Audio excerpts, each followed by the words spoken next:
The story of David and Bathsheba is a complex and intriguing one, with themes of power, desire, and redemption. Here's a more detailed account. The setup. King David, the ruler of Israel, had reached the pinnacle of his power. He had conquered the city of Jerusalem and made it his capital, and the Israelites loved and revered him. However, as the story begins, David is in a period of relative peace, and he is no longer actively engaged in the battles that had defined his earlier years. The encounter. One evening, as the sun was setting over Jerusalem, David decided to take a stroll on the rooftop of his palace. From his vantage point, he saw a beautiful woman, Bathsheba, bathing on the rooftop of a nearby house.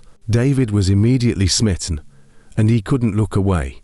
He inquired about her identity and was told that she was the wife of Urial the Hittite, one of his loyal soldiers. The affair. David's desire for Bathsheba consumed him, and he sent his messengers to fetch her. They brought her to the palace, and David had an affair with her. As a result, Bathsheba became pregnant. The cover-up.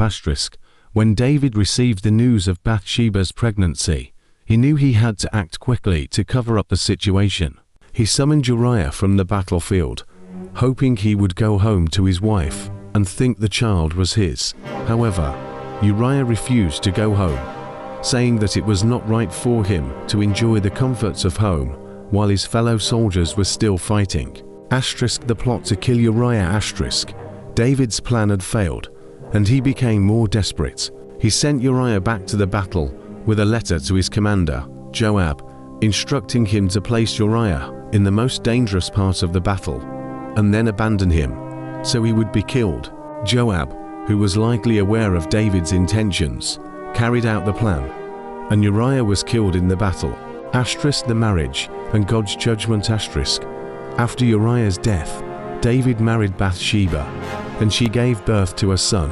However, the prophet Nathan was sent by God to confront David about his sin. Nathan told David a parable about a rich man who stole a poor man's only lamb, and David was outraged. Nathan then revealed that David was the rich man, and that he had taken Uriah's wife and had him killed. God was displeased with David's actions, and he sent a message through Nathan that the child born to Bathsheba would die. The child did indeed die, and David was devastated. Redemption and legacy. Despite his sin, David repented and sought God's forgiveness. God forgave him